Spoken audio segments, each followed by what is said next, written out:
आज से 13.8 अरब साल पहले इस ब्रह्मांड में कुछ भी नहीं था। ना ही कोई आकाशगंगा, ना ही कोई तारा, ना ही कोई ग्रह। फिर क्या था? चलिए देखते हैं। एक छोटे एटम के आकार का एक बिंदु, जिसका तापमान और घनत्व बहुत अधिक है। इस बिंदु को हम ब्रह्मांड का प्रारंभिक रूप कह सकते हैं। विज्ञान की भाषा में इसे हम सिंगुलैरिटी कहते हैं।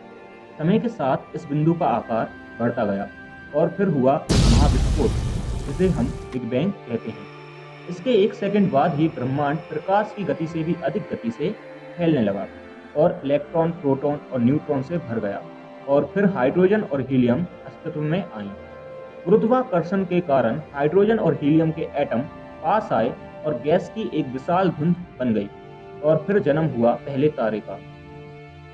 बिग बैंग से 400 मिलियन साल बाद ब्रह्मांड असंख्य तारों से भर गया और इन तारों ने आपस में मिलकर अनगिनत आकाशगंगाएं बनाई, जिनमें हमारी आकाशगंगा भी शामिल थी। लेकिन अभी तक ब्रह्मांड में तारों के अलावा शायद ही कुछ था, क्योंकि ग्रह, उपग्रह इत्यादि बनने के लिए केवल हाइड्रोजन और हीलियम काफी नहीं थे। कुछ अन्य तत्वों की भी आवश्यकता थी और ये तत्व भी तारों के अंदर ही थे। जब तारों की आयु पूरी हुई तो उनमें विस्फोट होने लगे और ये तत्व बाहर आए, जिनसे अन्य खगोलीय पिंड बने, जैसे ग्रह, उपग्रह, धूमकेतु, उल्कापिंड इत्यादि।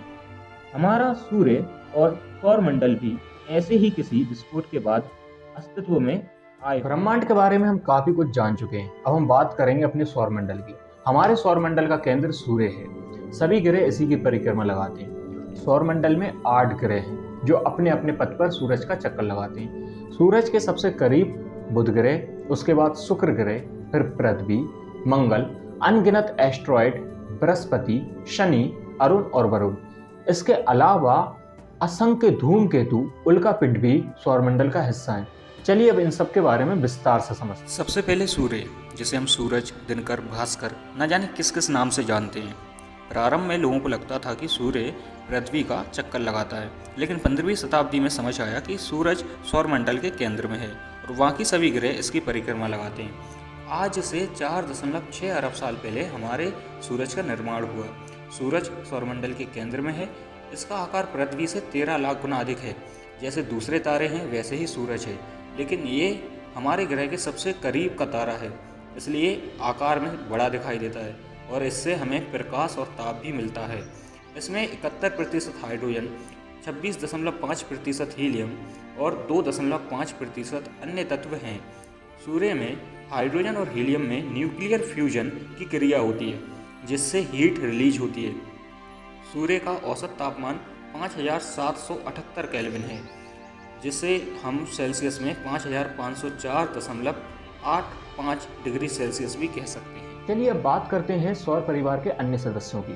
सूर्य के गुरुत्वाकर्षण के कारण सूर्य के चारों ओर 8 ग्रह घूमते हैं, उपस परिक्रमा लगाते हैं। सौर परिवार के सभी सदस्य अनुशासन का पालन करते हैं और कभी भी एक दूसरे के रास्ते में नहीं आते। सभी अपने अपने पथ पर ही परिक्रमा लगाते हैं। चलिए सौर परिवार के सभी सदस्यों के बारे में एक एक करके जानते हैं। सौर परिवार का सबसे छोटा ग्रह बुध है, जो कि सूर्य के सबसे करीब से परिक्रमा लगाता है। जब करीब से परिक्रमा लगाता है तो समय भी कम लगता है। बुध को सूर्य का एक चक्कर लगाने में 88 दिन का समय लगता है और अपने अक्ष पर एक चक्कर लगाने में 59 दिन का समय लगता है। सौर परिवार का दूसरा ग्रह शुक्र है, जिसे हम वीनस प्लेनेट भी कहते हैं, लेकिन इसे और भी नामों से जाना जाता है, जैसे इवनिंग स्टार, मॉर्निंग स्टार और संध्या और भोर का तारा। वैसे तो यह बुध के बाद सूर्य का चक्कर लगाने वाला दूसरा ग्रह है, फिर भी सौर परिवार का सबसे गर्म ग्रह है। इसका मुख्य कारण है इस पर उपस्थित कार्बन डाइऑक्साइड का विशाल बादल, जो इसे बुध से भी अधिक गर्म बनाता है।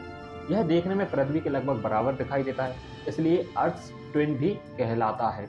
इस पर पानी नहीं है और पर्याप्त मात्रा में ऑक्सीजन भी नहीं है, इसलिए जीवन भी नहीं है। पृथ्वी अर्थात ब्लू प्लेनेट कहा जाने वाला ग्रह सौर परिवार का एकमात्र ऐसा ग्रह है जिस पर जीवन है, जिस पर मौसम में परिवर्तन होता है, बारिश होती है, हवाएं चलती हैं, ओजोन परत है जो सूर्य की परावैंगनी किरणों से बचाती है और जीवन के अस्तित्व के लिए जो कुछ भी चाहिए होता है वह सब पृथ्वी पर है। वैसे तो एनिमेशन में जैसा दिखाई दे रहा है आपने भी बचपन में वैसा ही देखा होगा कि पृथ्वी इस तरह से घूमती है, लेकिन एक्चुअल में पृथ्वी अपने अक्ष पर 23.5 डिग्री पर झुकी हुई है, इसलिए 66.5 डिग्री का कोण भी बनाती है, जो मौसम में परिवर्तन का मुख्य कारण है। पृथ्वी अपने अक्ष पर एक चक्कर 23 घंटे 56 मिनट और 4 सेकंड में पूरा करती है, लेकिन सुविधा के लिए आप इसे 24 घंटे कह सकते हैं। और ऐसे ही सूर्य का एक चक्कर 365 दिन 5 घंटे 48 मिनट में पूरा करती है, लेकिन हम इसे 365 दिन ही कहते हैं और बचे हुए समय को हर 4 साल में मिलाकर फरवरी में एक दिन जोड़ देते हैं और उस साल को फिर लीप वर्ष कहते हैं। एक उपग्रह भी है।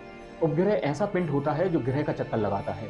पृथ्वी का एक उपग्रह चांद है जो इसकी परिक्रमा करता है। जब हम पृथ्वी से चांद को देखते हैं तो हम इसका 59% भाग ही देख पाते हैं। चांद भी अपने अक्ष पर घूमता है और साथ ही साथ पृथ्वी की परिक्रमा भी लगाता है। चांद को अपने अक्ष पर एक चक्कर लगाने में 27.5 दिन का समय लगता है और इतना ही समय पृथ्वी का एक परिक्रमा लगाने में भी लगता है। क्या आप जानते हैं, पृथ्वी के बाद मंगल ही वह दूसरा ग्रह है जहां वैज्ञानिकों के अनुसार जीवन संभव हो सकता है। मंगल को अपने अक्ष पर एक चक्कर लगाने में 24.6 घंटे का समय लगता है और सूरज का एक चक्कर लगाने में 687 दिन का समय लगता है। मंगल के 2 उपग्रह हैं, हॉबिस और डेमोस। इसकी सतह पर लौह अयस्क की अर्थात आयरन की बहुत अधिक मात्रा है, जिससे इसकी सतह लाल दिखाई देती है, इसलिए इसे लाल ग्रह के नाम से भी जाना जाता है। सौर परिवार का सबसे बड़ा ग्रह बृहस्पति है और शीतल ग्रह भी। इसका सामान्य तापमान -148 डिग्री सेल्सियस है। इसे अपने अक्ष पर एक चक्कर लगाने में 9.9 घंटे का समय लगता है, लेकिन सूर्य का एक चक्कर लगाने में 4339 दिन का समय लगता है, जो करीब 12 साल के बराबर है। शनि ग्रह सौर परिवार का दूसरा सबसे बड़ा ग्रह है, जिसके 83 उपग्रह हैं और सबसे बड़े उपग्रह का नाम है टाइटन। इसके चारों तरफ एक रिंग है, जिसकी वजह से इसको सबसे सुंदर ग्रह माना जाता है। शनि ग्रह को अपने अक्ष पर एक चक्कर लगाने में 11 घंटे का समय लगता है और सूर्य का एक चक्कर लगाने में 30 वर्ष का समय लगता है। अरुण ग्रह, इसे अपने अक्ष पर एक चक्कर लगाने में -17.2 घंटे का समय लगता है।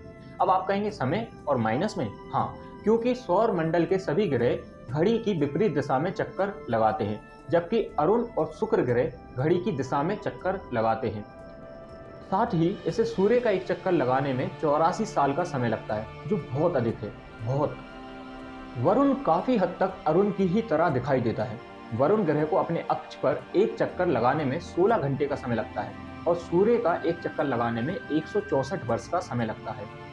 अरुण और वरुण दोनों ग्रह पर मीथेन गैस की बहुत अधिक मात्रा है, जिसकी वजह से यह दोनों ग्रह नीले दिखाई देते हैं। मीथेन में कार्बन होता है, हम सब जानते हैं, और अरुण और वरुण पर बहुत अधिक वायुमंडलीय दाब है, जिस वजह से मीथेन से कार्बन कई बार अलग हो जाता है और भारी दबाव के कारण क्रिस्टल बनाने लगता है, जो कि एक हीरे की तरह दिखाई देता है। बात करते हैं एस्ट्रॉइड, उल्कापिंड और धूमकेतु की। सबसे पहले एस्ट्रॉइड। मंगल तथा बृहस्पति ग्रह के बीच में पाए जाने वाले पत्थरनुमा खगोलीय पिंड एस्ट्रॉइड या फिर अप्रधान ग्रह कहलाते हैं। इन्हें अप्रधान ग्रह इसलिए कहा जाता है क्योंकि यह ग्रहों की तुलना में छोटे होते हैं और उल्कापिंड से बड़े होते हैं और सूर्य का चक्कर भी लगाते हैं। नंबर 2, उल्कापिंड। जब एस्ट्रॉइड आपस में टकराते हैं तो उनके छोटे छोटे अवशेष उल्कापिंड कहलाते हैं। जब भी ये उल्कापिंड पृथ्वी के वायुमंडल में आते हैं तो एक टूटे हुए तारे की तरह दिखाई देते हैं, इसलिए हम इन्हें टूटते हुए तारे या लूका के नाम से भी जानते हैं। और अब बात करते हैं धूमकेतु की। हमारे सौरमंडल के निर्माण के समय ही धूमकेतु भी बने थे। धूमकेतु मुख्यतः धूल, बर्फ, पत्थर और गैस के बने होते हैं, जिनका आकार 100 मीटर से 50 किलोमीटर तक हो सकता है। यह सौरमंडल के बाहरी क्षेत्र में पाए। आज के इस वीडियो लेसन में हमने बिग बैंग से लेकर सौरमंडल तक काफ़ी कुछ समझा है। वीडियो देखने के लिए धन्यवाद। मिलते हैं अगले वीडियो में। सरस्वती एकेडमी मुंगावली में आप इसी प्रकार के और भी वीडियो देखेंगे, जहां पर हम एनिमेशन की मदद से आपको हिस्ट्री, ज्योग्राफी, साइंस, मैथ के टॉपिक्स समझाएंगे, खासतौर से हिंदी, इंग्लिश और